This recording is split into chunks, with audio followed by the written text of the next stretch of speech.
Napoléon décide d'envoyer sa vieille garde sur le centre, ici, et les Britanniques sont un peu plus loin, ils sont un peu cachés, ils se sont cachés dans les herbes, et ils vont tirer des rafles extrêmement meurtrières sur les Français, et la vieille garde va finir par reculer, donc toute l'armée va reculer, et va cesser le combat, parce que de toute façon, si la garde recule, et ben c'est fini.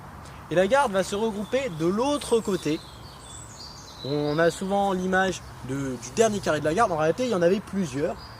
Et Napoléon, lui, il se replie, de toute façon, il s'installe dans son dernier quartier général, qui est un lieu historique qu'on peut visiter d'ailleurs. Et sa garde résiste, et c'est le moment, alors ce n'est pas vérifié historiquement, mais où il y aurait eu le dernier carré de la garde avec la garde meurt, mais ce rempart. Finalement, eh ben, c'est une défaite pour Napoléon, une défaite glorieuse certes, mais c'est une défaite, et c'est une défaite qui met fin aux guerres napoléoniennes.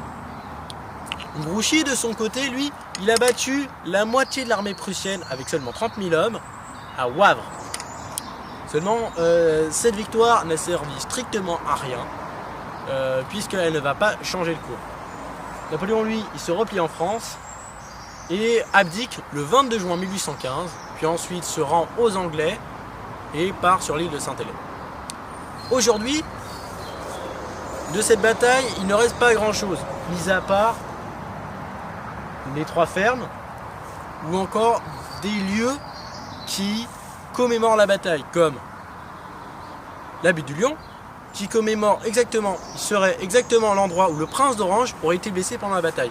Il y a le mémorial qui a été construit en 2015, le diorama de la bataille de Waterloo construit lui en 1913, également des plaques commémoratives un peu partout. Les plaques britanniques ont été installées en 1913, celles commémorant les armées françaises ont été installées en 2015. Cette bataille a fait près de 8000 morts. On ne sait pas trop les chiffres exacts, du fait du manque de comptabilité à l'époque.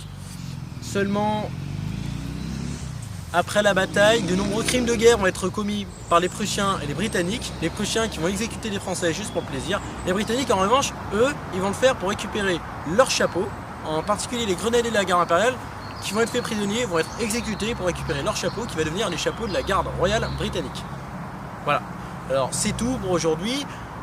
On espère se retrouver pour une prochaine vidéo sur mon site YouTube. Vous pouvez vous abonner, liker les vidéos, mettre la cloche de notification, mettre un commentaire. Vous pouvez également vous abonner sur mon compte Instagram, Rafifou2, et mon compte YouTube, Rafifou.